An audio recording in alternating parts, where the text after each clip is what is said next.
This podcast is about correcting the balance, whether it's something celebrated as good when it shouldn't be, or the other way around.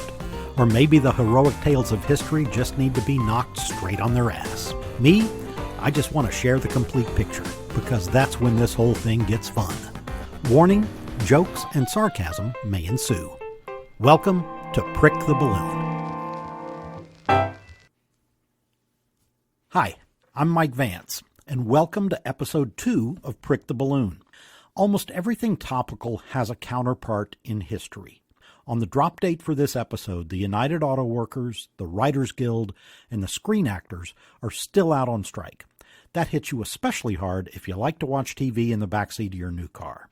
So, I thought we might take a look at the history of American labor unions, and I want you to keep in mind from the start that in spite of big business and the Republicans in particular having fought tooth and nail against labor for the past 150 years, there have been moments when American workers really accomplished something. Honestly, there are few aspects of our history more interesting and less known than labor history. I would love to make a documentary about it someday if I can ever find the money. Hint, hint. Let's start at the beginning.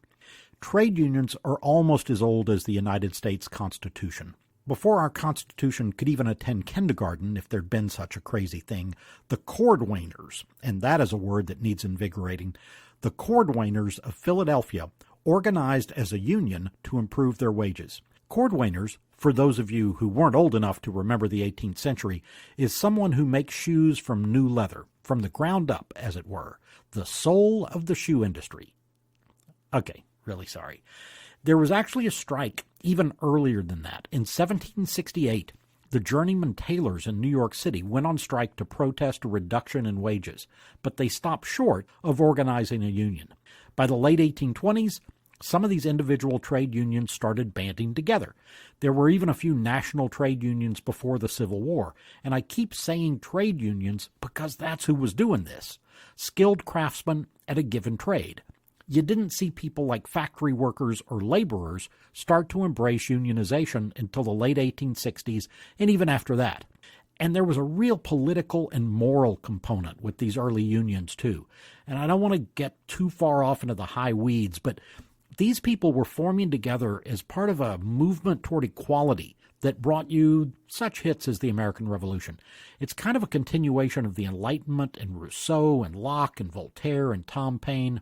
When the Industrial Revolution started, and you get factories and machinery, not only did some of these craftsmen start to fear losing their jobs to automation, they also looked far enough ahead to see a coming separation between a poor worker class and a rich business owner class.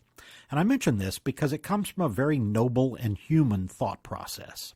While the trade unions are fighting for specific individual improvement, paycheck issues, there are these working man's political groups who want to better the human masses. Big picture stuff. Their methods are sometimes at odds with the trade unions, but they're all kind of going for the same broad goal. And the one I want to mention is the Knights of Labor. And if you don't love that name, check your pulse, 'cause Jack, you dead. The founder of the Noble and Holy Order of the Knights of Labor, and no, man, I am not making that up, is this guy, Philadelphia again, named Uriah Stevens. When he was a kid, his family had lost everything in one of those economic panics that I had alluded to with Andrew Jackson, and he was forced to work as an unpaid apprentice, learning to be a mechanic. Heavy on unpaid. Yep, working all day without pay because, look here, boy, you might learn something. So Uriah Stevens is now all grown up and working as a garment cutter whose trade union is just disbanded because they failed to get a wage increase. Stevens thinks that all labor needs to be joined together. At first, the Knights of Labor is a secret society, presumably with cool hats and a handshake. But soon, they go public. A decade later, under new management, a Pennsylvania machinist named Powderly, the Knights decide women need to be a part of this whole thing too. And outsiders are saying, what kind of radical shit is this? By the 1880s, the Knights of Labor have over 700,000 members. When the Union Pacific Railroad cuts workers' wages by 10%, the Knights immediately organize a strike and shut that railroad down like 6 tabs of Imodium. It takes 4 days before the railroad gives in. 3 months later, the railroad tries the same wage cut again, and the Knights organize another strike. This time, it takes 5 days before the UP gives up, this time for real. The Knights of Labor are also leading the fight against other things. They wanted to end the use of child and convict labor because, quite honestly, the competition was cutting the wages of working adults. They fought for equal pay for women. They wanted binding arbitration for worker management disputes and the nationalization of the railroads and the brand new telephone technology because these were vital to the health of the nation and should not be a source of private profit. The Knights pushed for a graduated federal income tax, something that eventually happened in 1913. And here's one more thing.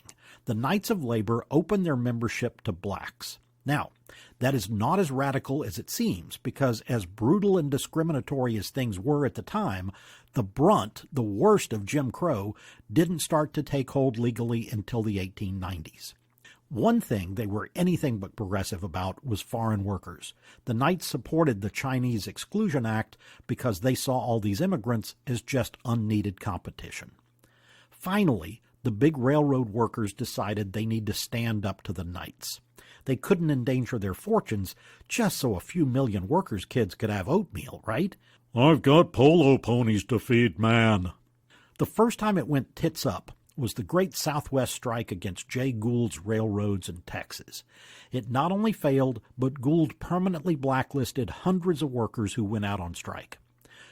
Another part of the demise of the Holy Knights was the fact that the very specific needs of those trade unions, trying to keep their wages and working conditions livable, another part of the demise of the Holy Knights was the fact that the very specific needs of those trade unions, trying to keep their wages and working conditions livable, felt like they were getting lost in this big overarching message of labor reform. While they probably favored the same big-picture items, the trade unions were most concerned with putting decent food on their tables and having the time to eat it. Now, I mentioned child labor. And child labor, of course, is now coming back. Right now in 2023, right-wing politicians who are getting big campaign contributions from rich manufacturers, known in every other country on earth as bribes, have been passing laws that allow children to work in factories right here today in the good old U.S. of A. Not just a few, but thousands of teenage immigrants, many of them the undocumented ones the same politicians are setting their hair on fire about, are spending their nights doing things like hosing out slaughterhouses and chicken factories. I mean, why worry about child labor in Indonesia making your running shoes when we can exploit kids right here at home? America. I want to mention a name in relation to child labor, and I'm begging you, hunt down the photography of Louis Wicks Hine. Go to the Library of Congress at loc.gov and search for his images. His muckraking photography did more to turn public opinion and end the practice than anything else. Find these photos. It's like the Napalm Girl from Vietnam, only there are hundreds of these images. From an artistic standpoint, Hine was a brilliant photographer, but I think it's also the best example ever of using photography for a social movement. Another big nail in the Knights of Labor coffin was the Haymarket riot. The McCormick Reaper workers, and that's farm equipment, by the way, were out on strike in early summer 1886. Might as well have been the Grim Reaper, since Chicago police killed and wounded a bunch of strikers. The next day, there was a big protest at Haymarket Square in Chi-Town, city of big shoulders, and 2,000 people show up at the rally, including the mayor of Chicago. When police get there to break things up, some a-hole throws a bomb into the crowd of police and kills 7 of them, plus a civilian. And this is why we can't have nice things. 8 people among the protesters get executed in spite of a severe lack of evidence. The Knights were not behind the killings, but they were among the organizers, and in the PR battle, and that's what history all is a bunch of public relations, that's who got blamed, and their membership plummeted. Dumbasses like simple answers regardless of whether they're truthful or not. Just don't complicate things, bro. It gives me a headache. Kind of like the morons who see no difference between a peaceful BLM protest and crackheads who use it as cover to loot a Best Buy. Most protesters are not criminals any more than most deer hunters shoot other people. But none of that logic meant jack shit to the dreaded Knights who say labor. Next up was the AFL, not the one with the Oilers, Patriots, and Raiders, but the American Federation of Labor. And they rose up in the 1880s, kind of filled the vacuum. They're led by a socialist named Samuel Gompers, which is a name that for some reason leaves me with visions of very bad teeth. They formed as kind of a back-to-basic collection of unions, dedicated to what they called pure and simple unionism, self-organizing along trade lines for job-related goals. And they used a really cool phrase, industrial emancipation. By 1906, they created a labor list of grievances, and they told politicians either support them or lose the votes of working men. Keep in mind, women can't yet vote. But within a decade or two, as the two major parties started to address some of these grievances, it effectively ended labor's flirtation with the smaller political parties like the socialists, and in turn, that effectively ended the socialists. Let's take a look at strikes for a minute, because that's how I led into this most topical of topics. Though it doesn't happen like this lately, thank God, historic strikes often turned violent and even deadly. Though it happened from both sides, the losers were overwhelmingly the workers. Miners' strikes, mostly coal but also copper miners, have been especially deadly over the years. Of course, so was a miner's job. Working in noxious underground gas, that little canary in the coal mine, that's no joke. There were deadly explosions at cave-ins, legs crushed between mining trolleys, and of course a disease called black lung that was what you died from in your 50s and 60s if none of that other shit killed you beforehand. In the 19th and into the early 20th century, most everything was powered by coal, so the stakes are pretty huge. And I can name a bunch of strikes that turned really ugly, and in a minute I will, but none come to mind that have the words war, battle, and massacre nearly as frequently as the miners do. In 1921, some coal miners in West Virginia had been on a 2-year strike. John Sayles used it as a backdrop for a really good movie, but it ended up in something called the Battle of Blair Mountain, and it was the largest armed uprising in U.S. history aside from the Civil War. 10,000 armed miners against 3,000 strikebreakers, all over the workers' attempt to unionize. There were murders, one total piece of shit sheriff who deployed poison gas and bombs that were surplus from World War I against the miners even after most of them had given up the fight and were headed home. Ultimately, the mine owners and their paid lickspittles in elected office sent in the United States Army, complete with military airplanes, including bombers. I am not making this shit up. The last holdout miners, many of them World War I veterans themselves, refused to fire on U.S. Army troops. Almost 30 of the sheriff's strikebreakers were killed, about 100 miners were killed, and almost 1,000 miners were indicted for murder, conspiracy, and get this, treason against the state of West Virginia, which surely has something to do with wearing shoes and having more than 10 teeth. These striking miners gave us Mother Jones. Miners also have, without a doubt, the very best strike songs, and that's from the west of England and Wales to that fantastic old West Virginia bluegrass, all the way down to U2 and John Prine's song Paradise. Here's a lyric from an American miner protest song from 1895, written by a guy named Isaac Hanna. They keep cutting our wages time after time. Where we once had $1, we now have a dime. While our souls are near famished and our bodies are sore, we're paid off in checks from the company store. There were even minor protest songs from West Virginia that were written by Italian miners who were brought in for lower wages and became part of those wanting to unionize. And as an aside, let me say, no one strikes as well as the Italians. Today, you can go online and check the schedule of upcoming Italian transportation strikes. They book strike days just to remind everyone of their power. And they strike the slow local trains, but not the fast, fancy ones that tourists take. It's like, hey, Giuseppe's kid has soccer practice that afternoon, and his wife is having drinks with her sisters. What do you say we go on strike from 2 to 4? The song I quoted, by the way, is called The Company Store, and it was a real thing, that company store with lots of these workers. The owners paid you not in money, but in scrip, which was only good in a store they owned, a store where they set all the prices. So they profited from your labor and also profited from your purchases of essentials. Often they also owned your houses and charged you rent, so they're profiting from that as well. In the 20th century, John L. Lewis ended up as the head of the United Mine Workers, the union my favorite grandfather belonged to, and Lewis is probably the most labor leader-looking dude in the history of dudes. He finally got fed up with the AFL's bias toward trade unions over industrial workers and broke away in the 1930s, in the most depressing part of the Depression, and formed the CIO, Congress of Industrial Organizations. And workers in rubber, steel, auto building all joined in.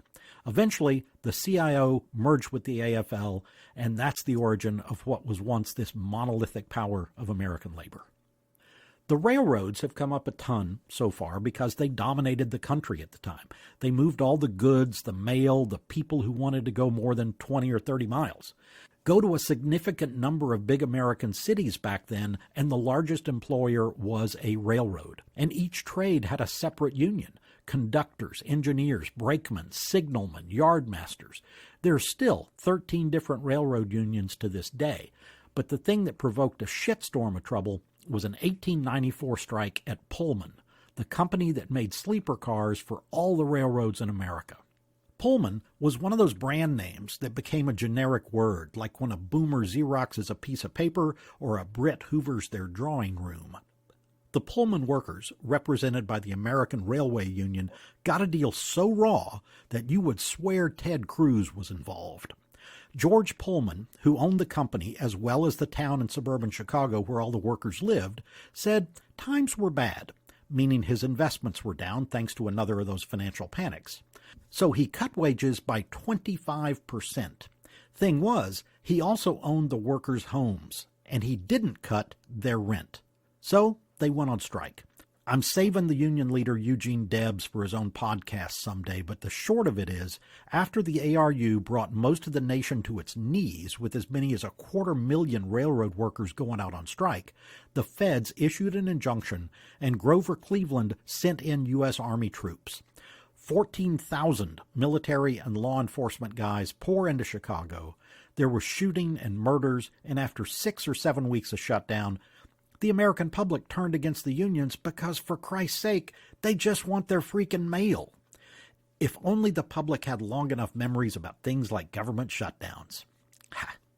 Anyway, President Cleveland felt bad enough about all of this that he placated the workers by creating Labor Day. True story.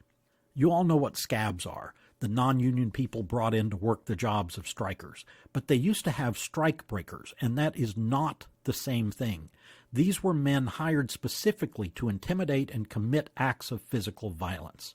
The owners regularly hired detective agencies to end strikes or attempts at unionization, and they often did this by simply gunning down the union organizers. A union is going to cost us money, so we'll just murder the people behind it. One of the early detective groups involved in all this were the Pinkertons, the same group that was founded by Abraham Lincoln's bodyguard, and we ultimately know how well that worked out. The Pinkertons were involved in hundreds of strikes and killed their share of workers with their private army, but the one that's most famous was the Homestead Strike, where they got their asses kicked by steelworkers armed with an old cannon and a flaming boxcar. That performance most definitely did not help the Union cause either. The most notorious of all these detective groups was the Baldwin-Felts Detective Agency, who killed organizers during Blair Mountain and a few years earlier perpetrated the Ludlow Massacre, the deadliest labor confrontation in American history. Baldwin-Felts detectives, deadlier even than actors named Baldwin, led their own strikebreakers and Colorado National Guard troops against a tent city set up by striking miners on land the Union had leased. The strikebreakers used snipers and a machine gun mounted in an armored car to kill as many as 200 or more Union members and their families over the full run of the strike. On the final day, Colorado Guardsmen overran the tent camp and beat miners to death with rifle butts, shot them, set tents on fires with families inside. At least 5 women and 11 children were killed by these strikebreakers and guardsmen, And I should mention that the miners' families were living in tents because the coal company had evicted them from their homes. Longshoremen, particularly on the West Coast, went on strike for 3 months in 1934, shut down shipping, and virtually cut off the territory of Alaska, which relied entirely on ships from the West Coast. There were riots in Los Angeles with police firing into strikers, smaller clashes in Seattle, Portland, a big one between Union longshoremen and California National Guard in San Francisco and Oakland. 11 strikers were killed. A year later, the Gulf Coast longshoremen went on strike, and 11 more Union men were murdered by police in Houston, Port Arthur, and Lake Charles. There are so many violent strikes, but I'll mention one other. And that's when Chicago Teamsters went on strike back in 1905. This was when they literally handled teams of animals like horses and oxen, hence the name. The term Teamsters passed right over to the truck drivers who hauled the same kind of freight. In 1905, the thing started with a tailors' strike, but 10,000 Teamsters went out in sympathy. They targeted the two biggest local stores in Chicago, Montgomery Ward and Sears Roebuck. The city's employers reacted by forming their own organization, and they brought in black workers from St. Louis to drive their wagons, which were escorted by Chicago police. The Teamsters finally agreed to end the strike if they could just be rehired, but the Employers Association said no. So more Teamsters went out on strike. All in all, there were 21 union members killed, but what caused the end of the strike was when this massive bribery scheme came to light, where employers were bribing Teamsters to go on strike against their competitors, and Teamsters were demanding shakedown money. In the end, it was the Teamsters who got the black eye, and it virtually destroyed their power in Chicago for another 20-plus years. Now, Jimmy Hoffa is the reason most people know the Teamsters, and he's not remembered for what he did with the Union, but for the fact that his body has never been found, even if the curse of the Jets at the Meadowland should be a huge giveaway. Frankly, I'm waiting for the joke to be on all of us, and it turns out the guy's 110 years old, and the whole time he's been living in Bolivia, where he hosted a reality show called Dancing with Yaks. The idea of bringing in black and immigrant workers to fill the jobs of striking whites is by design. The owners knew that first, they could get these African-American workers, many of whom had just migrated to the industrial North to escape farm poverty in the South, to work for less. They also knew that seeing blacks and immigrants taking their jobs would infuriate any racist tendencies among the white union workers. So they're deliberately pitting one low-wage group against another. They don't care who wins because either way, the beneficiary is the owner. The low point of all of this came in 1917 in East St. Louis, Illinois. There was a series of strikes at meatpacking plants and other companies at precisely the same time that there was an influx of newly arrived African-American families from the South. In every case, the white unions won their overall job demands, but lost some of their actual jobs because the companies kept some of the black workers. Tensions were building for weeks. There was a mass march by whites and beatings in late May, but the real trouble happened at the start of July when a Ford Model T with 4 whites drove through East St. Louis and fired into a crowd of blacks on the street. An hour later, a different Model T with 4 white passengers, 2 of whom were police officers, came down the same street, and black residents fired into the car, killing the 2 policemen. The next day, thousands of whites came into the black sections of East St. Louis and shot, burned, rioted. They killed at least 40 people and maybe as many as 150. It was never determined. Labor was not the immediate spark, but that calculated race-based strike-breaking is what set everything on edge. That horrific low point brings us to the unions in the news today. Auto workers have had their share of strikes in the past, but the first one is well worth talking about. In 1936 and 37, auto workers started a sit-down strike against General Motors. They wanted the UAW recognized as their bargaining authority, and they needed a decent raise. The sit-down strike meant they showed up at work, but sat down and didn't do shit. That stopped scabs from taking their jobs and stopped police from beating the hell out of them, in theory. The GM management responded by turning off the heat and electricity in Detroit in January, and stopped all food from being delivered to the strikers inside. There was some violence, It took 44 days, but the union won. The UAW then went on to organize at Chrysler and Ford, and its membership grew from 88,000 in 1937 to 650,000 just 4 years later. Of course, there have been past actors and writers' strikes, too. The 1988 writers' strike gave us the reality show Cops. 2007 led to American Gladiators. And, of course, a failing turd of a show called The Apprentice got rebooted to Celebrity Apprentice, and we ended up with a laming Cheeto as the President of the United States. SAG is an interesting union, the Screen Actors Guild, because unlike anything else, a lot of the leaders are household names. Famous actors. And never forget that it's a complicated world out there. Two of the most right-wing darlings in the late 20th century America, at least before the current crazy bastards moved the right wing entirely off the bird, were SAG presidents in allegedly oh-so-liberal Hollywood, Ronald Reagan and Charlton Heston. And I'm sure Heston would have stood up for Alec Baldwin better than his current crop of pansy-ass friends. You've seen all the memes about how labor unions brought us the 8-hour workday and weekends, and that's all true. You can also thank labor unions for paid sick days, paid vacations, overtime, coffee breaks, workers' comp, health and safety rules that keep you from losing a limb every time you go to the copier. When the United States started, up through the Civil War, an 80-hour work week was the norm. That's 12-hour days, 6.5 days a week. And you were fully expected to drag your ass to church during that half day off. Think about those 12-hour days and imagine being a dog waiting by the window for you to get home from work. Whew. Life was much smellier in the 1840s. Go back to the U.S. in 1900 or so, and the work week was down to roughly 60 hours in the manufacturing sector and about 52 hours in the construction trade. Saturday was still not a day off. The first legislation to address this came in Massachusetts in 1879, when they mandated that employers couldn't require a normal workday to be more than 10 hours long. But there was a catch. It only applied to women. So, who specifically do we need to thank for our slacker lifestyle? In 1906, the Typographical Union, the people who place letters for printing, managed to negotiate an 8-hour workday. Still 6 days a week, mind you, but just 8 hours at a pop. You might actually have time for a date and 37 beers before you join the other 999 monkeys chained to a typewriter. Maritime and railroad workers were mandated at 8-hour days next because of safety concerns. During World War I, all the soldiers were off in France and labor grew scarce here at home, and that in turn gave bargaining power to the unions to force more 8-hour days into contracts. Ford Motor Company, the ones who popularized the manufacturing assembly line, also were pioneers in going to the 5-day work week.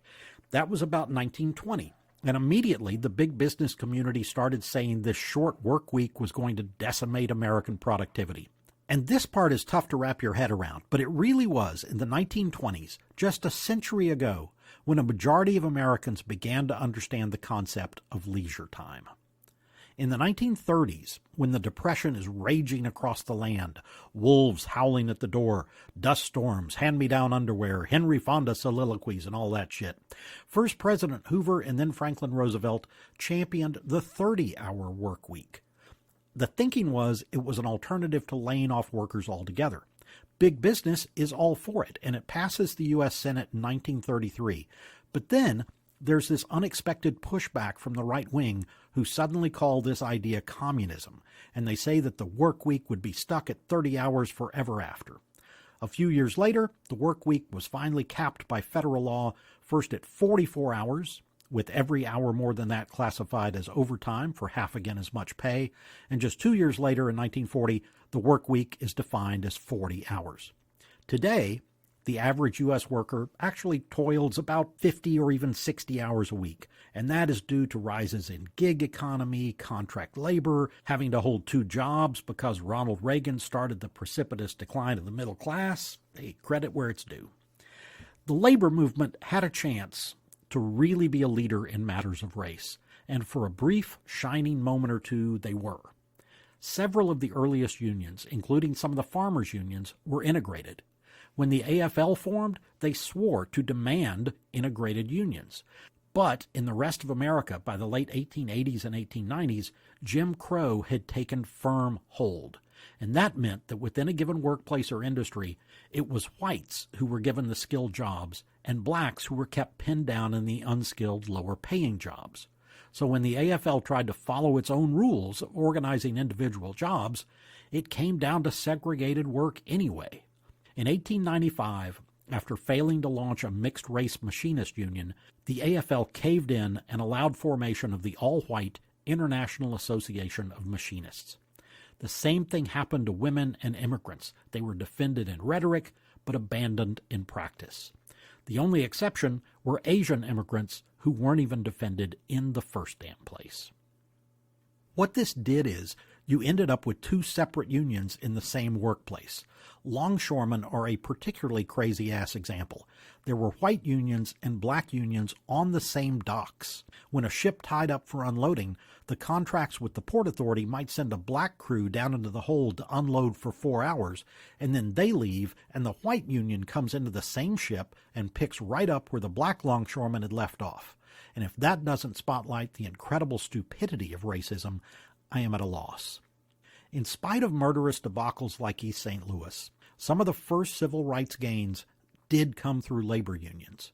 Before Brown versus the Board of Education, before LBJ and the Civil Rights Act, which was heavily lobbied by the AFL-CIO, by the way, even before Jackie Robinson broke the color barrier in baseball, the top civil rights leader in the country was A. Philip Randolph, the head of a union, the Brotherhood of Sleeping Car Porters. In 1940, on the eve of America's entry into World War II, Randolph threatened a march of 100,000 black workers on Washington, D.C.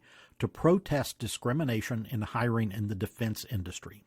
And 6 days before the march was to take place, Franklin Roosevelt, also getting pressure from his wife Eleanor, gave in and signed an order outlawing discrimination in defense production or government. Another turning point was this Hughes Tool court case at the Supreme Court that ruled that separate locals were illegal because whites were still being offered the better jobs. And yeah, this was Hughes Tool, as in Howard Hughes, as in 2-foot curly fingernails and saving his pee in jars. If you saw The Aviator, very fun flick, you recall that the oil field drilling bits were the backbone of his billions back when $1 billion meant something. As crazy as he might have been at the end, Howard Hughes would never have tanked a social media platform or gone 6 miles under the ocean in an aluminum foil submarine.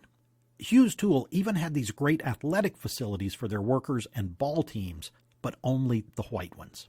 So, winning this lawsuit opened things up, though several of the black unions decided to keep their own separate local because they thought it meant more work.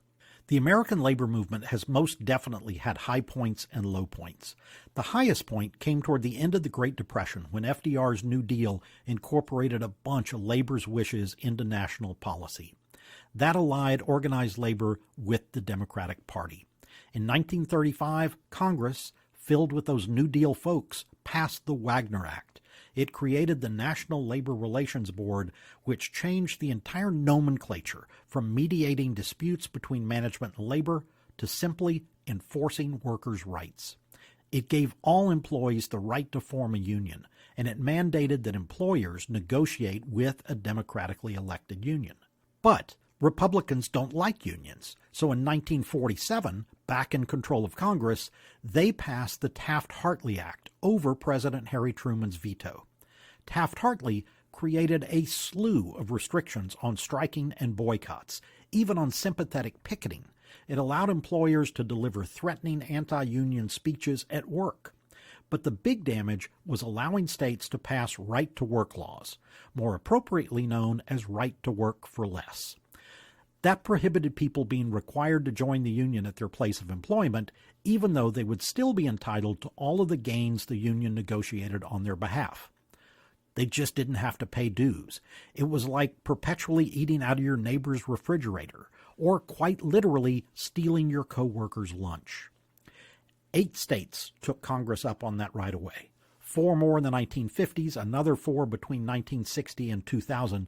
By far, the biggest number of states to have passed this right-to-work legislation came this century as a result of anti-union lobbying, aka bribe money, bringing the total to 28. In the entirely predictable department, median household income in so-called right-to-work states is almost $12,000 a year lower than in pro-union states, and the poverty rate in the anti-union states is 2 points higher. In spite of Taft-Hartley, for about 20 years afterwards, unions kept flexing their political power. In addition to all the other stuff for which you should thank a union, it was organized labor support for Lyndon Johnson's domestic agenda that put things like the Voting Rights Act over the top. Ultimately, the Right to Work for Less movement made more and more inroads thanks to bribes, those campaign contributions, flowing from big business to feckless politicians.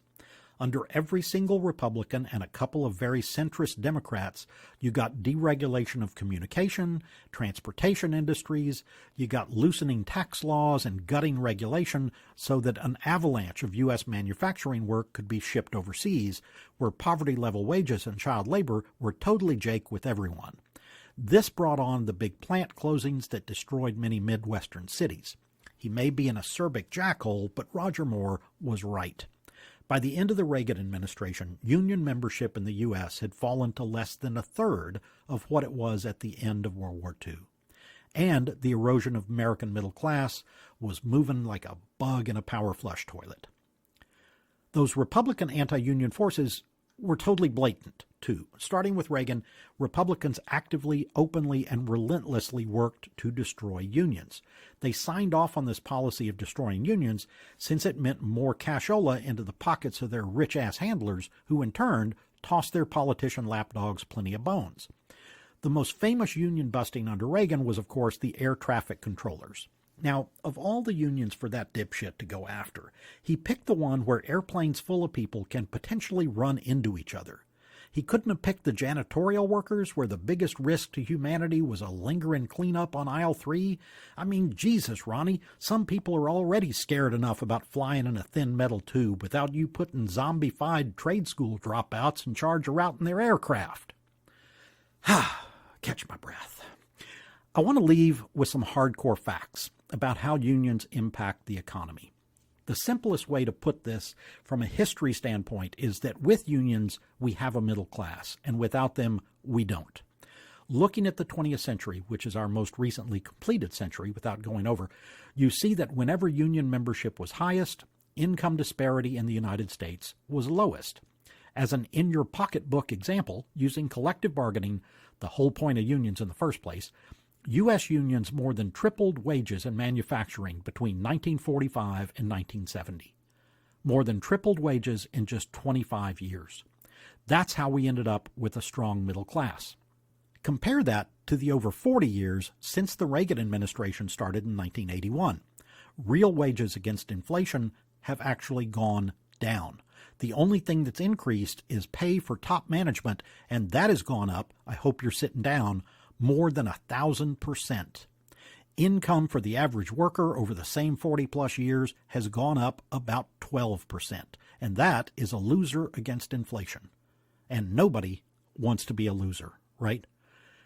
If there's one silver lining to this, unions, what remains of them, are more diverse in gender and race than they've ever been. And there is a growing pro-union sentiment among the young. In 2022, there were over 50% more union petitions filed with the NLRB than in the year before. Of course, in the year prior, everyone was still drinking horse dewormer and working from home. But I'll take it. Hopefully, tech industry workers will wise up and realize that management giving them a ping-pong table and a latte bar does not equal job security. And someday, the old hardliners like the auto workers will study some history and understand exactly who put them in such a hollowed-out situation in the first damn place. Maybe they can start with this podcast. Solidarity.